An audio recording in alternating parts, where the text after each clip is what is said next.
السلام عليكم ورحمة الله وبركاته. أصحابتي غالية ميل walbaad ku sugantihiin YouTube kaad naga daawanaysan waa Dunikab Official. Muuqaalkan maanta waxaan ku eegi doonaa sida comment loo furto haddii uu ka xiran yahay. Ugu horeyn YouTube kan soo fiirinaynaa haddii uu noo furan yahay comment-iska iyo haddii uu naga xiran yahay. YouTube kan galaynaa kanaalka magaciisa soo qabanaynaa Dunikab Official. Comment-iga inuu noo furan yahay inta kale aan iska hubin koodii hore. Waa kaasa sidaad u jeediin comment-iska wuu furan yahay.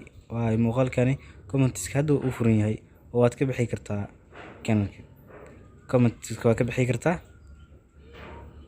waxaan fiirinaynaa markii qaabka loo sameyn lahaa. ugu horeyn horta inuu ku soo degsan yahay YouTube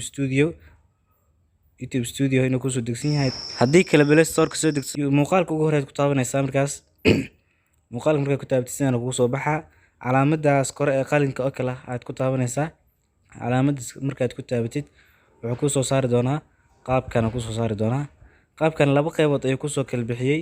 qaybta labaad dooranaysaa, tan labaad ee tagaysaa. tan labaad markaas aad u tagtid hoostaas fiiri waxa ku qoran allow comments meesha ay ku qoran tahay calaamadaas ayaad off ka dhigaysaa. calaamadaas kore off ayaan ka dhignay. kadib waxaad ku dhahaysaa kor save ay ku dhahaysaa dhinaca midigta meesha save ku qoran tahay. save ayaad ku dhahnay. sidaas ayaa nooga xiran yahay marka comment-iska hadda waanu iska xirnay. sidaas ayuu ku xiran yahay comment-iska.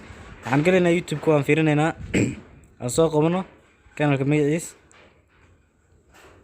muuqaalka ugu horeeyaan ku taabanay waa kaasa marka comment-iska sidaas ayuu kaaga xiran yahay comment-iska. haddii aad jeceshahay inaad soo furtid mar labaad waxaad raacaysaa wadadii hadda aad ku laabanaysaa. ugu horeyn YouTube Studio aad galaysaa.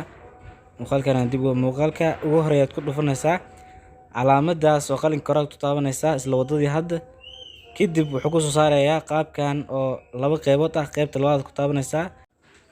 kadib meeshii hadda aad ku taabanaysaa oo comment-iska on ayaad dhahaysaa on. kadib calaamada kore save aad ku taabanay.